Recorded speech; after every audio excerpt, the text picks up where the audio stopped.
দর্শক আমন্ত্রণ রাতের বাংলাদেশের আয়োজনের শুরুতেই জানাবো শিরোনামগুলো। আলোচনায় জামাত আমিরের এক্স হ্যান্ডেল ইস্যু, ষড়যন্ত্রমূলক চক্রান্তের অভিযোগ দলটির, নিন্দা প্রতিবাদ ছাত্রদল যুবদলের।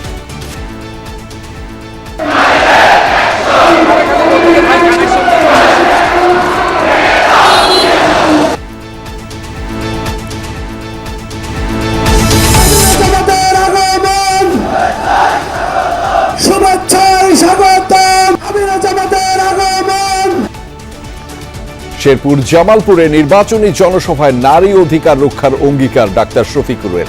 ভোট নিয়ে ছিনিমিনি খেলার চেষ্টা হলে কঠোর জবাবের হুঁশিয়ারি। টাকা তুলব না, দুর্নীতি করতে দিব না, আপনাদের টাকা আপনাদের কল্যাণে ব্যয় হবে, ইনশাআল্লাহ আপনাদের দাবি তখন আপনাদের চোখের সামনে বাস্তবায়িত হবে।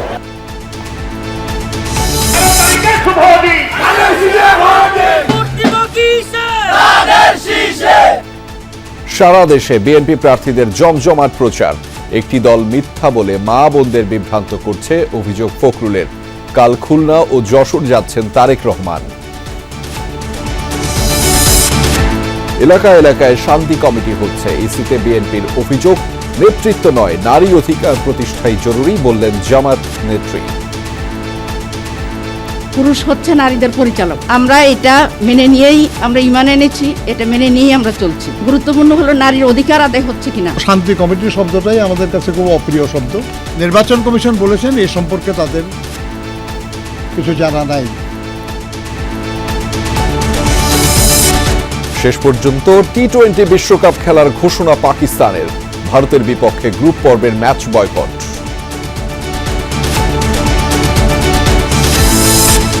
দর্শক এছাড়াও রাতের বাংলাদেশে থাকছে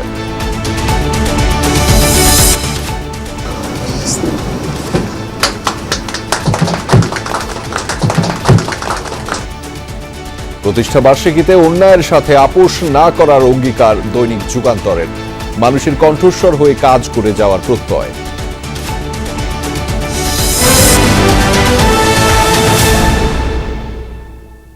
দর্শক এতক্ষণ শিরোনাম দেখছিলেন, আপনাদের সাথে আছি আমি আহমেদ রেজা। ষড়যন্ত্রমূলকভাবে জামাত আমিরের এক্স অ্যাকাউন্ট হ্যাকড করা হয়েছে। যারাই চক্রান্ত করেছে তারা অনেক দিন ধরেই এর প্রস্তুতি নিয়েছে। এর পেছনে বিশেষ একটি দল জড়িত বলে দাবি করেছেন জামাতের মিডিয়া বিভাগের প্রধান। সকালে এক সংবাদ সম্মেলনে এসব কথা বলেন তিনি। এদিকে জামাতের অভিযোগের বিষয়টি তদন্ত করে দেখা হচ্ছে জানিয়েছে ডিবি পুলিশ।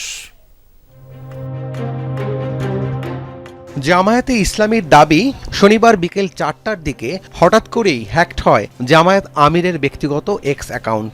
এর আধ ঘন্টা পরই ওই আইডি থেকে নারীদের নিয়ে অবমাননাকর একটি পোস্ট দেয়া হয়। বিষয়টি নজরে আসতেই দলটির সাইবার টিম আইডি উদ্ধারে কাজ শুরু করে। বিকেল 5টার পর পুনরায় নিয়ন্ত্রণে নিতে সক্ষম হয় অ্যাকাউন্টটি।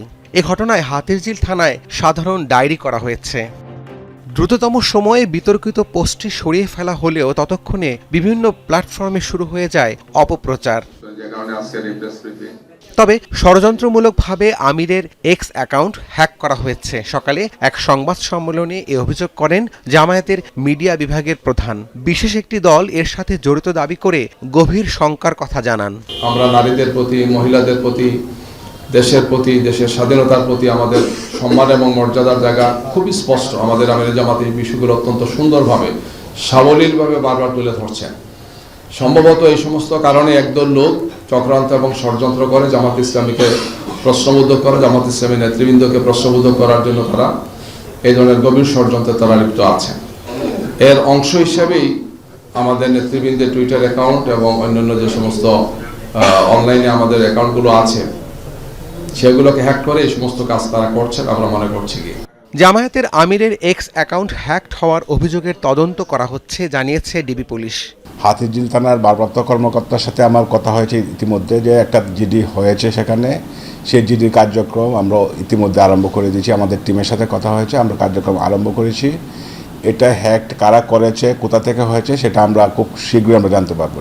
সাইবার টিমের এই ঊর্ধ্বতন কর্মকর্তা জানান, জামায়াতের অভিযোগের বিষয়টি গুরুত্বের সঙ্গে খতিয়ে দেখা হচ্ছে। কোন লিঙ্ক থেকে এটা আপ করা হয়েছে, কোথা থেকে করা হয়েছে। রাব্বি সিদ্দিকী, যমুনা নিউজ, ঢাকা। কর্মজীবী নারীদের নিয়ে সামাজিক যোগাযোগ মাধ্যম এক্সে জামায়াত আমিরের কুরুচিপূর্ণ ও অবমাননাকর পোস্ট দেওয়ার অভিযোগে ঢাকা বিশ্ববিদ্যালয়ে বিক্ষোভ মিছিল করেছে জাতীয়তাবাদী ছাত্রদল। দুপুরে ঢাকা বিশ্ববিদ্যালয়ের মধুর ক্যান্টিন থেকে বের হওয়া মিছিল ক্যাম্পাস প্রদক্ষিণ করে অপরাজয় বাংলার সামনে গিয়ে শেষ হয়। এ সময় ছাত্রদল নেতারা জামায়াত আমিরের বক্তব্যের তীব্র ক্ষোভ ও প্রতিবাদ জানিয়েছেন। তারা বলেছেন, ২৪-এর ৫ আগস্টের পর থেকে আবারও নারী ইস্যুতে জামায়াতের পুরনো চরিত্র প্রতিফলিত হচ্ছে। তারা জাতিকে বোকা বানাতে হ্যাকিংয়ের নাটক সাজাচ্ছে। নেতারা বলেন, দেশের অর্ধেক শক্তি যখন নারী, যারা দেশকে এগিয়ে নিয়ে যাওয়ার চেষ্টা করছে তাদের অবমাননা করেছেন জামায়াতের আমির। এই ঘটনার তীব্র নিন্দা জানিয়েছে ছাত্রদল। আপনি আল জাজিরাতে যে বক্তব্য দিয়েছেন, সেই বক্তব্যের এক্সটেন্ড ভার্সনই আপনি আপনার টুইটারে আপনি দিয়েছেন এবং অনেকে বলেন ওনার এক্স আইডি নাকি হ্যাক হয়েছে। আমরা বলছি ওনার মাথায় আসলে হ্যাক হয়েছে। তাকে অবশ্যই এই নারীদের কাছে ক্ষমা চাইতে হবে। যদি ক্ষমা না চান তাহলে আমরা আবারও বৃহত্তর কোনো কর্মসূচিতে বাধ্য হব। জামায়াত আমিরের অ্যাকাউন্ট হ্যাকড হলে কেন ১২ ঘন্টা পরে জিডি করা হলো, এমন প্রশ্ন করেছেন বিএনপির নির্বাচন পরিচালনা কমিটির মুখপাত্র মাহদি আমিন। দুপুরে রাজধানীর গুলশানে বিএনপির নির্বাচন পরিচালনা অফিসে সংবাদ সম্মেলনে এ প্রশ্ন করেছেন তিনি।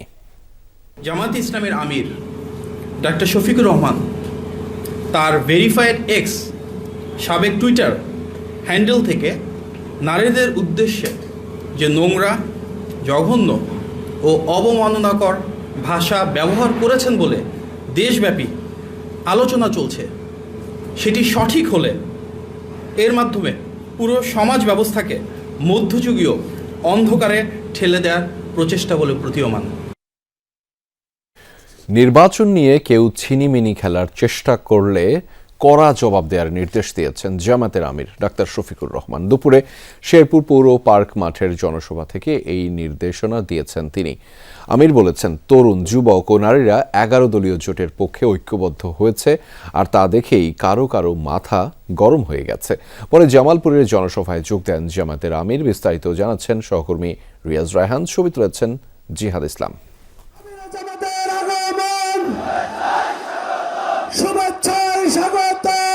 শেরপুরের পৌর পার্ক মাঠে জামায়াতের নির্বাচনী জনসভা। দুপুর ১:১টায় এতে যোগ দেন আমির ডাক্তার শফিকুর রহমান। বক্তব্যের শুরুতে ২৪ জুলাই গণঅভ্যুত্থানে নিহতদের স্মরণ করে শেরপুরে দলের নেতা নিহতের ঘটনায় ক্ষোভ জানান। কোন রাজনীতি, যেই রাজনীতি মানুষকে নিরাপত্তা দেওয়ার পরিবর্তে মানুষকে খুন করে ফেলে, এটা আবার কোন রাজনীতি? আপনারা কি এই রাজনীতি চান? এই রাজনীতি তো ৫৪ বছর চলেছে। জামায়াত আমির বলেন, দেশের মানুষ ১১ দলীয় জোটের পক্ষে ঐক্যবদ্ধ হয়েছে, সবাইকে গুজবে বিভ্রান্ত করা যাবে না বলেও উল্লেখ করেন শফিকুর রহমান। আমি দেখতে চাই যারা খুন করেছে তাদেরকে আপনারা আইনের আওতায় এনেছেন। আমরা এটা উৎসাহিত করব না জনগণ আইন নিজের হাতে তুলে নেয়। এটা কোনো সভ্য সমাজের পরিচয় হতে পারে না। আমরা সভ্য, আমরা অভদ্র নই, কিন্তু আমরা দুর্বল এবং কাপুরুষ নই, এটা মনে রাখবেন। ১১ দলীয় জোটের নেতা বলেন, ক্ষমতায় যাবার সুযোগ হলে সর্বক্ষেত্রে নারীদের অধিকার রক্ষা করবে জামাত। এ সময় নিজের এক্স হ্যান্ডেল হ্যাক করে কুরুচিপূর্ণ মন্তব্য করা হয়েছে বলেও দাবি করেন তিনি। আমি কোন ভাষায় নিন্দা জানাবো আই ডোন্ট নো। আমি আমার মাদেরকে কিভাবে সম্মান করি, আমার মায়েরা তার সাক্ষী। বাংলাদেশের ৯ কোটি মা সাক্ষী। আমার টুইটার, যেটাকে এখন এক্স বলা হয়, এই অ্যাকাউন্ট হ্যাক করে এখন থেকে ধরেন ১৫ ঘন্টা আগে অত্যন্ত বাজে, অরুচিকর, কুরুচিপূর্ণ মাদেরকে নিয়ে একটা বক্তব্য দিয়ে দিছে আমারটা হ্যাক করে। একটা দল দেখলাম যে হই হই রই রই করে মিছিল শুরু করে দিচ্ছে। আলহামদুলিল্লাহ, এখন আমার এডমিনের কন্ট্রোলে আবার এটা ফিরে এসেছে ৭ ঘন্টা পরে ওই ঘটনা ঘটার। এতে সাময়িক যদি কোনো মা ওদের অপতথ্যের কারণে কষ্ট পেয়ে থাকেন, আমি তাদের কাছে ক্ষমা চাই। পরে শেরপুর জেলার ৩টি আসন জোট প্রার্থীদের হাতে প্রতীক তুলে দেন ডাক্তার শফিকুর রহমান। এই পাল্লাকে তুমি কবুল করো, ইনসাফ কায়েমের শক্তি তুমি দান করো। এই জনসভা থেকে অভিযোগ করা হয়, স্বাধীনতার প্রায় ৫.৫ দশক পরেও উন্নয়ন বঞ্চিত জেলা শেরপুর, নেই রেল যোগাযোগ, বিশ্ববিদ্যালয় কিংবা মেডিকেল কলেজ। আর তাই এসব নাগরিক সুবিধা নিশ্চিতের জন্য আগামী ১২ই ফেব্রুয়ারি নির্বাচনে ১১ দলীয় জোটের প্রার্থীকে বিজয়ী করার আহ্বান জানানো হয় জনসভা থেকে। জামায়াত আমির পরে যোগ দেন জামালপুর সিংহজানি মাঠের নির্বাচনী জনসভায়। সেখানে তিনি বলেন, ক্ষমতায় গেলে নদী ভাঙন সহ নানা নাগরিক সমস্যার সমাধান করা হবে জামালপুরে। চাঁদা তুলব না, দুর্নীতি করতে দিব না, আপনাদের টাকা আপনাদের কল্যাণে ব্যয় হবে, ইনশাআল্লাহ আপনাদের দাবি তখন আপনাদের চোখের সামনে বাস্তবায়িত হবে। এর আগে শেরপুর শ্রীবর্দী জামাত নেতা রেজাল করিমের কবর জিয়ারত ও পরিবারের সদস্যদের সঙ্গে দেখা করেন ডাক্তার শফিকুর রহমান। হত্যায় জড়িতদের অবিলম্বে গ্রেফতারের দাবি জানান জামাত আমির। রাজনীতির নাম যদি মানুষ কোন হয়, সে রাজনীতিকে আমরা ঘৃণা করি। রিয়াজ রায়হান, যমুনা নিউজ, শেরপুর। ত্রয়োদশ জাতীয় সংসদ নির্বাচন ঘিরে দেশজুড়ে প্রার্থীদের প্রচার ও গণসংযোগ জমে উঠেছে। কর্মী সমর্থকদের নিয়ে নির্বাচনী এলাকা চষে বেড়াচ্ছেন বিএনপি প্রার্থীরা। মানুষের ভাগ্য উন্নয়নের পাশাপাশি নতুন বাংলাদেশ বিনির্মাণের প্রতিশ্রুতি দিচ্ছেন তারা। আর মাত্র দিন 10 বাকি নির্বাচনের। ধানের শীষের প্রচারণায় কোনো কমতি রাখছেন না প্রার্থীরা। সকাল থেকে নির্বাচনী এলাকায় পথসভায় যোগ দেন বিএনপি মহাসচিব মির্জা ফখরুল ইসলাম আলমগীর। বলেন, নির্বাচন বানচালের অপচেষ্টা করছে কিছু লোক। একটি দলের নেতারা মিথ্যা বলে জনগণকে বিভ্রান্ত করছে বলেও অভিযোগ করেন তিনি। কিছু লোক থাকবে দুষ্টামি করবে, কিন্তু আমি মনে করি না এইবারকার নির্বাচন কেউ বন্ধ করতে পারবে। দেশের মানুষ জাগে গেছে।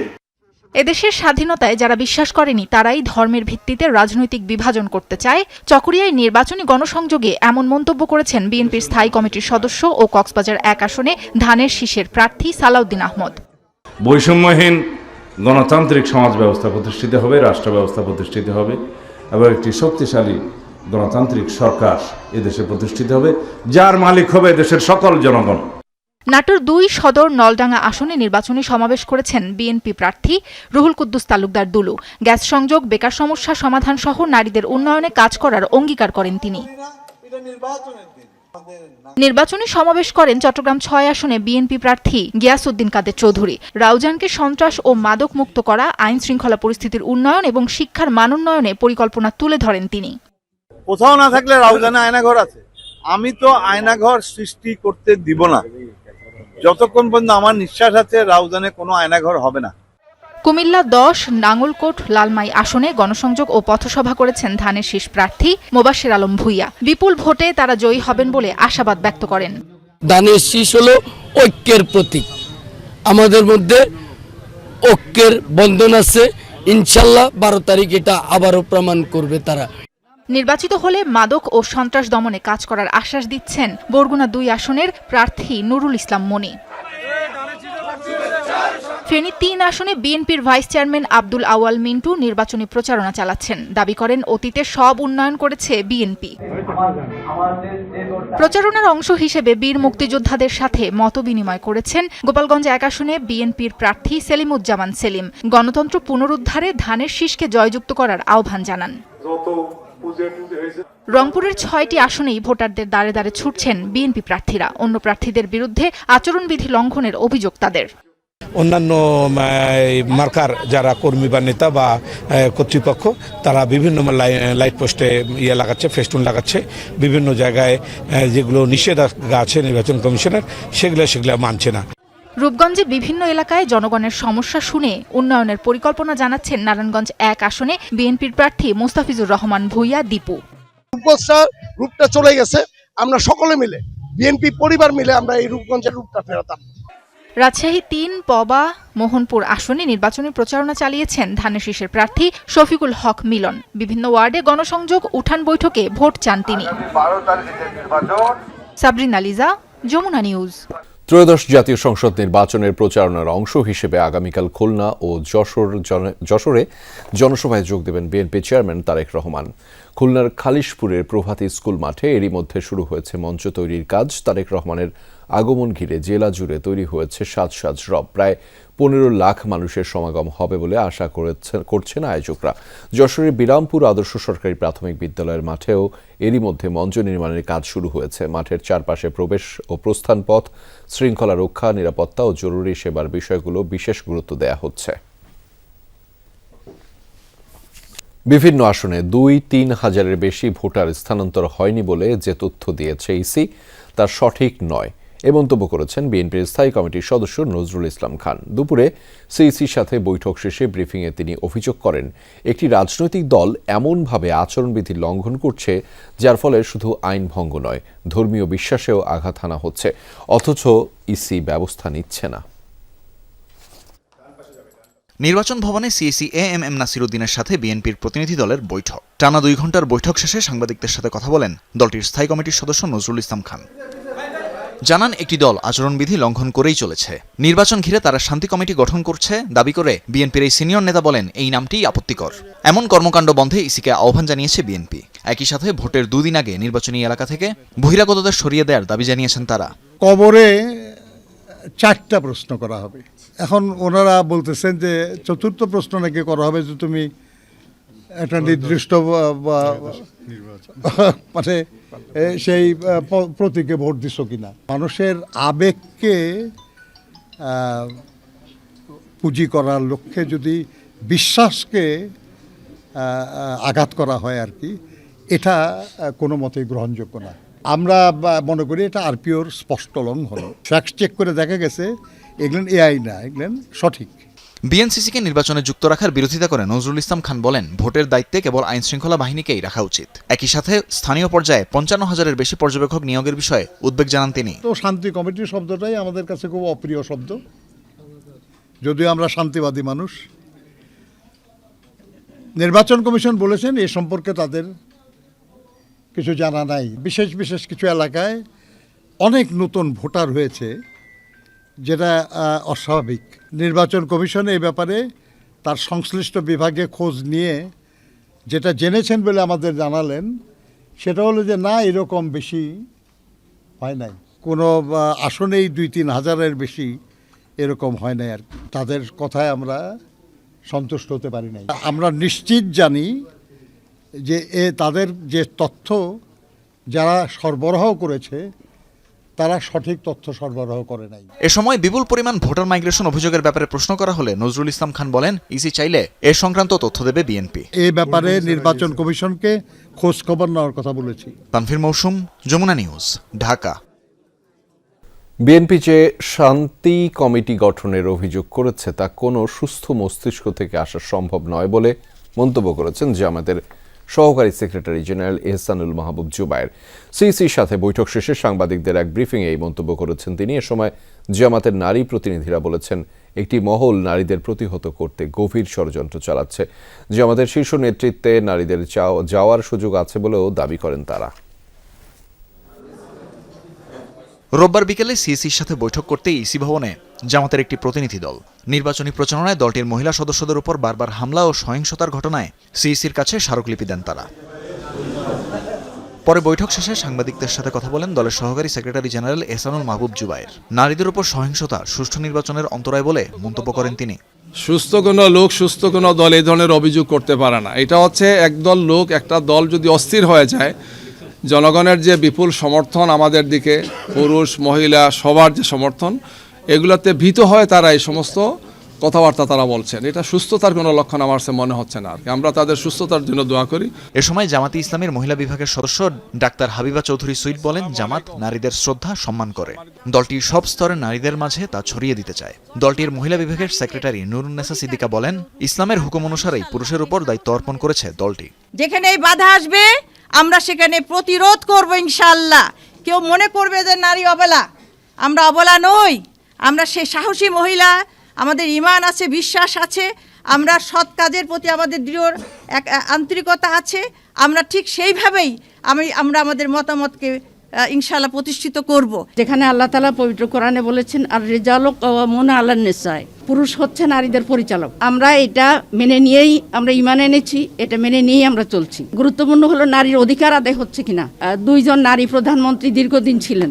নারীদের অধিকার কি আদায় হয়েছে? মর্যাদা দিবেন নারীদের, পুরুষদের, সবাইকে। আমরা এই ধরনের নেতৃত্ব চাই। নারীর ক্ষমতায়নে জামাত প্রতিবন্ধক নয় বলেও দাবি করেন প্রতিনিধি দলের সদস্যরা। তানভীর মৌসুম, যমুনা নিউজ, ঢাকা। রাজধানীতে নির্বাচনী প্রচারণায় ব্যস্ত বিএনপির প্রার্থীরা। সকাল থেকেই রাজধানীর বিভিন্ন এলাকার পাড়া মহল্লায় ছুটছেন তারা। ভোটারদের মন জয়ে দিচ্ছেন নানা প্রতিশ্রুতি। নিজ নিজ আসনে চাঁদাবাজি, গ্যাস, জলাবদ্ধতা ও দখলদারিত্বের অবসান করতে চান তারা। নির্বাচনী প্রচারণা শেষ হতে বাকি 10 দিনেরও কম। ভোটারদের মন জোগাতে তাই জোর কদমে ভোটের মাঠে প্রার্থীরা। রাজধানীর খিলগাঁও এলাকায় প্রচারণা চালিয়েছেন ঢাকা 8 আসনের বিএনপির প্রার্থী মির্জা আব্বাস। বলেন, এলাকার সমস্যা চিহ্নিত, সমাধানও রয়েছে নিজস্ব পরিকল্পনা। প্রতিপক্ষের নির্বাচনী বক্তব্যকে আমলে নিতে চান না অভিজ্ঞ এই রাজনীতিবিদ। যারা জনগণের উন্নয়ন দেখতে চায় না, দেখতে পারে না, তারা আমার সঙ্গে প্রতিহিংসামূলক আচরণ করতে গিয়ে জনগণের উপর অবিচার করছে। আমার এলাকা একটি সুন্দর একটা এলাকা, ভালো একটি এলাকা, এটাকে বিগত দিনে আওয়ামী লীগ একেবারে সব দিক থেকে ধ্বংস করে দিয়েছে। রাজধানীর মিরপুরে প্রচার চালান ঢাকা 16 আসনের বিএনপির প্রার্থী আমিনুল হক। মাদকের বিস্তার, কিশোর গ্যাংয়ের দৌরাত্ম্য আর গ্যাস সংকট সমাধানে দেন প্রতিশ্রুতি। সিন্ডিকেট ব্যবসায়ীদেরকে বন্ধ করে দিয়ে যাতে সাধারণ মানুষ যাতে সত্যিকার অর্থেই সরকারের পক্ষ থেকে গ্যাসের সংযোগটি যাতে ঘরে ঘরে পায়, সে বিষয়গুলো আমরা নিশ্চয়তা প্রদান করার সর্বাত্মক চেষ্টা করব। এদিকে বিকেলে ঢাকা 9 আসনে বিএনপির প্রার্থী হাবিবুর রশিদ আসন্ন নির্বাচন ঘিরে নিজের পরিকল্পনা তুলে ধরেন। জয়ের ব্যাপারে আশাবাদী তিনি। এলাকার রাজনীতি করি আমি 38 বছর যাবৎ, আর এই এলাকায় আমি জন্মের পর থেকে এই এলাকায় বড় হয়েছি। সেক্ষেত্রে এলাকার মানুষের দুঃখ কষ্টগুলি যেহেতু আমি অনুভব করি, এলাকার মানুষগুলি তাদের সন্তান হিসেবে সে মর্যাদা দেয়। 10 ফেব্রুয়ারি মধ্যরাত পর্যন্ত চলবে প্রার্থীদের এই ব্যস্ততা। যেসব এলাকায় এখনও প্রচারে যেতে পারেননি প্রার্থীরা, সেসব এলাকায় যাচ্ছেন তাদের সমর্থক ও দলীয় নেতারা। আল আমিন হক অহন, যমুনা নিউজ, ঢাকা। নারীদের ইজ্জত নিয়ে টান দিলে বরদাস্ত করা হবে না বলে হুঁশিয়ারি দিয়েছেন জামায়াতে ইসলামীর আমির ডাক্তার শফিকুর রহমান। রোববার সন্ধ্যায় নিজ আসন ঢাকা 15-তে নির্বাচনী এক পথসভায় এসব কথা বলেছেন তিনি। অভিযোগ করেন, জামাতের গণজোয়ার দেখে একটি দল দিশেহারা হয়ে মিথ্যার আশ্রয় নিচ্ছে, ক্ষমতার লোভে বেপরোয়া হয়ে খুন করছে। তারা ক্ষমতায় গেলে দেশের অস্তিত্ব থাকবে না বলেও মন্তব্য করেন ডাক্তার শফিকুর রহমান। বলেন, ক্ষমতায় গেলে জামাত নারীদের সর্বোচ্চ নিরাপত্তা এবং সম্মান দিবে।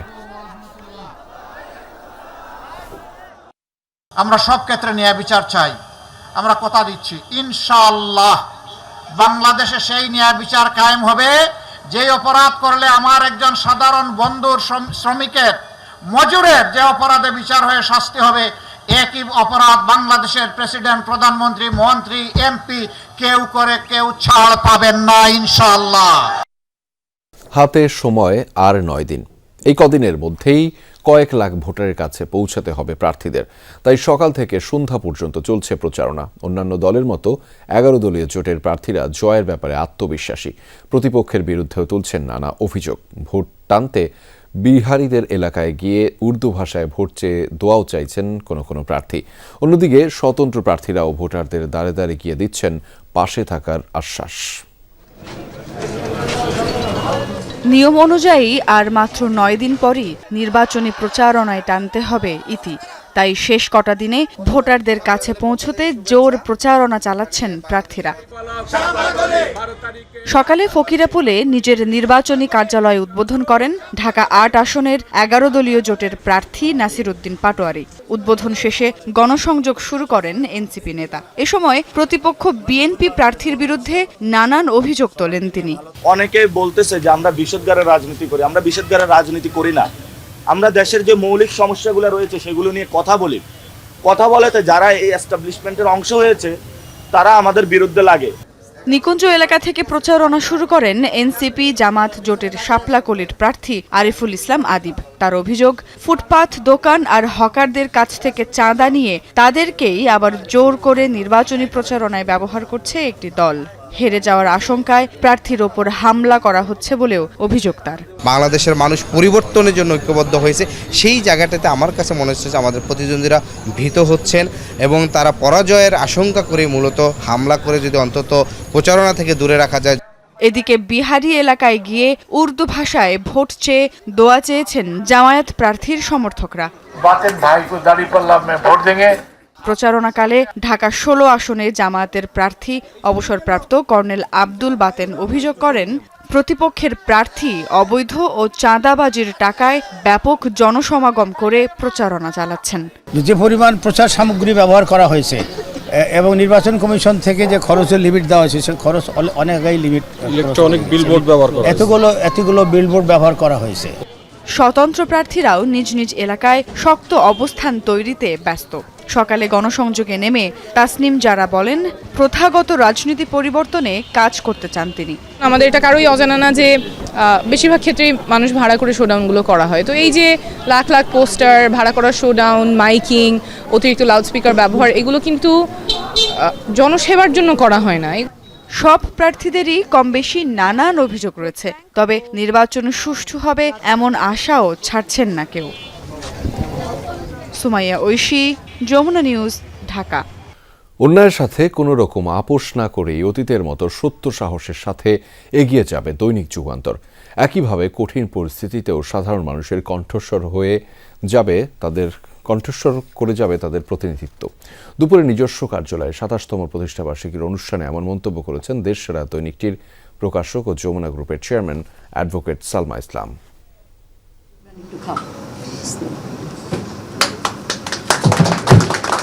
সত্যের সন্ধানে নির্ভীক স্লোগানে যাত্রা শুরু করে ২৬টি বছর পার করল জনপ্রিয় দৈনিক পত্রিকা যুগান্তর। স্বপ্নদ্রষ্টা, শিল্পপতি, সফল উদ্যোক্তা নুরুল ইসলামের দেখানো পথে সাদাকে সাদা, কালোকে কালো বলার দুরন্ত সাহস নিয়েই এগিয়ে চলেছে দৈনিকটি। ২৭ বছরে পা দেওয়ার ক্ষণটি স্মরণীয় করে রাখতে এবং ভবিষ্যতের জন্য উৎসাহ দিতে স্বল্প পরিসরে হাজির হয়েছিলেন প্রতিষ্ঠানটির অভিভাবকরা। ২০০০ সালের ১ ফেব্রুয়ারি যাত্রা শুরুর খুব অল্প দিনেই পাঠকের নজর কাড়ে দৈনিক যুগান্তর। দীর্ঘ ২৬ বছরের পথ চলায় মানুষের আস্থা ও অকুণ্ঠ ভালোবাসা সাহস জুগিয়েছে কর্মীদের।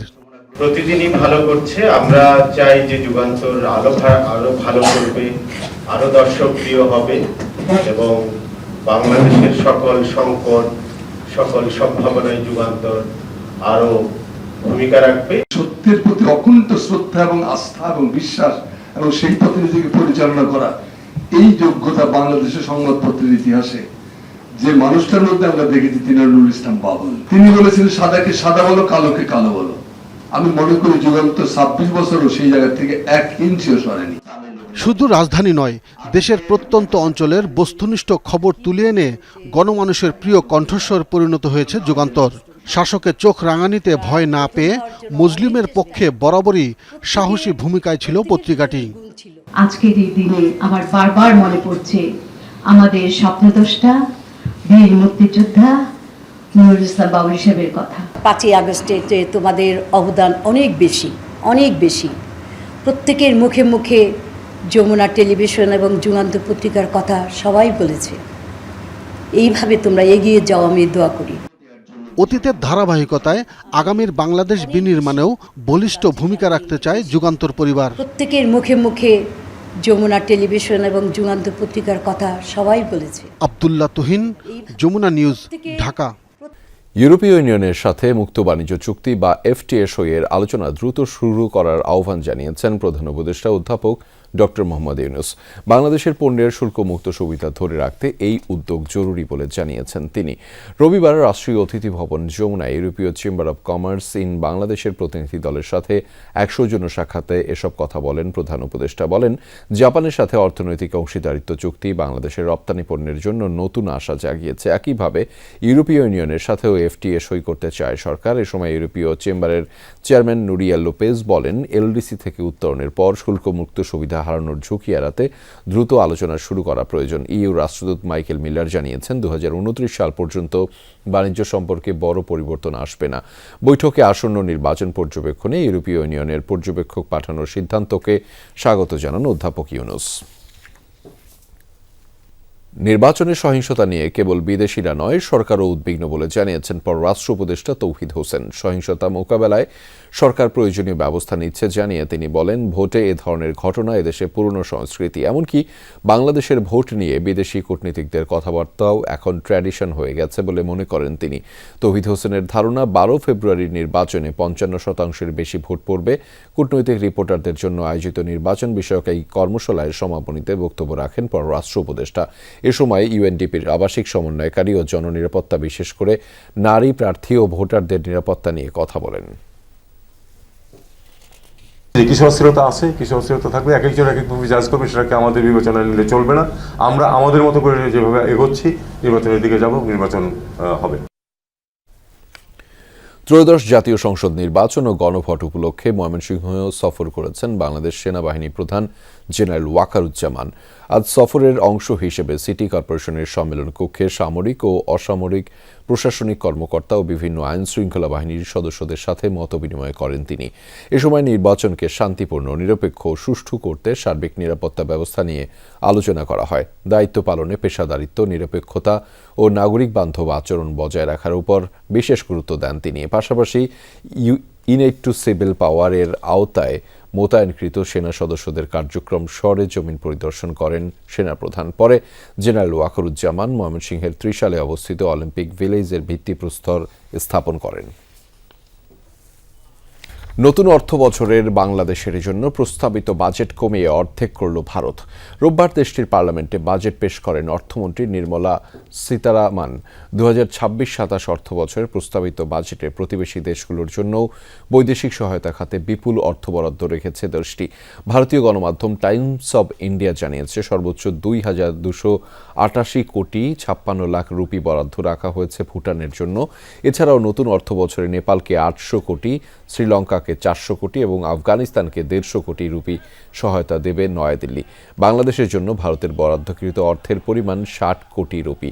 ঋণ ও অনুদান বাবদ গত অর্থ বছরে বাংলাদেশের জন্য প্রস্তাবিত বাজেটে 120 কোটি রুপি বরাদ্দ করেছিল দেশটি।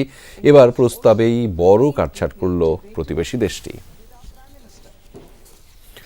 অবশেষে বিশ্বকাপ খেলার ঘোষণা দিল পাকিস্তান, তবে খেলবে না চিরপ্রতিদ্বন্দ্বী ভারতের বিপক্ষে গ্রুপ পর্বের ম্যাচ। রোববার পাকিস্তান সরকারের এক্স হ্যান্ডেলে এক বিবৃতিতে বলা হয়েছে, পাকিস্তান সরকার আইসিসি টি-20 বিশ্বকাপ 2026-এ অংশগ্রহণের জন্য পাকিস্তান ক্রিকেট দলকে অনুমোদন দিচ্ছে। তবে 15 ফেব্রুয়ারি ভারতের বিপক্ষে নির্ধারিত ম্যাচে পাকিস্তান ক্রিকেট দল মাঠে নামবে না। ফলে বাংলাদেশকে বিশ্বকাপ থেকে বাদ দেওয়ার প্রতিবাদে পাকিস্তানও বিশ্বকাপ বয়কট করতে পারে। শেষ পর্যন্ত উড়ে গেল এমন গুঞ্জন। খোদ পাকিস্তানের স্বরাষ্ট্রমন্ত্রী ও পাকিস্তান ক্রিকেট বোর্ডের চেয়ারম্যান মহসিন নাকভি বলেছিলেন, টি-20 বিশ্বকাপ নিয়ে বাংলাদেশের সঙ্গে অন্যায় করা হয়েছে। বাংলাদেশকে বিশ্বকাপ খেলতে দেয়া না হলে পাকিস্তান দলও টুর্নামেন্ট বর্জন করবে কিনা এ বিষয়ে সরকারের সঙ্গে আলোচনা করে সিদ্ধান্ত জানানোর কথাও বলছিলেন তিনি। তবে পাকিস্তান বিশ্বকাপে অংশ নিলেও ভারত পাকিস্তান ম্যাচ না হওয়ায় এবারের আসরে বড় অঙ্কের আর্থিক ক্ষতি হবে আইসিসির। আইআরজিসিকে সন্ত্রাসী সংগঠনের তালিকাভুক্ত করার জবাবে ইউরোপীয় ইউনিয়নের বিরুদ্ধে এবার ইরানের পক্ষ থেকে এলো পাল্টা পদক্ষেপ। গোটা ইউর সামরিক বাহিনীকে সন্ত্রাসী গোষ্ঠী হিসেবে ঘোষণা করেছে তেহরান। রোববার দেশটির পার্লামেন্টে এই ঘোষণা দিয়েছেন স্পিকার মোহাম্মদ বাঘের কালিবাফ। ইউরোপের দেশগুলো অন্ধভাবে যুক্তরাষ্ট্রের আনুগত্য দেখিয়েই আইআরজিসির বিরুদ্ধে পদক্ষেপ নিয়েছে বলে দাবি তার। বিপ্লবী গার্ড বাহিনীর প্রতি সমর্থন জানাতে সেদিন পার্লামেন্টে তাদের ইউনিফর্ম পরে হাজির হন কালিবাফ ও পার্লামেন্টের অন্যান্য সদস্যরা। ইউরোপীয় দেশগুলোর সামরিক বাহিনীকে সন্ত্রাসী গোষ্ঠী হিসেবে গণ্য করছি আমরা, আর এই সিদ্ধান্তের পরিণতির দায় ইউরোপীয় ইউনিয়নের। যেই গার্ড ইউরোপে সন্ত্রাস বিস্তারে বাধা দেয়, সেই বাহিনীর বিরুদ্ধে পদক্ষেপ নিয়ে তারা নিজের পায়ে কুড়াল মারল। আরো একবার অন্ধভাবে আমেরিকানদের আজ্ঞা পালন করতে গিয়ে স্বার্থবিরোধী সিদ্ধান্ত নিয়েছে তারা। দর্শক, এই ছিল রাতের বাংলাদেশের আয়োজনে। এতক্ষণ আমাদের সাথে থাকার জন্য আপনাদের সবাইকে ধন্যবাদ।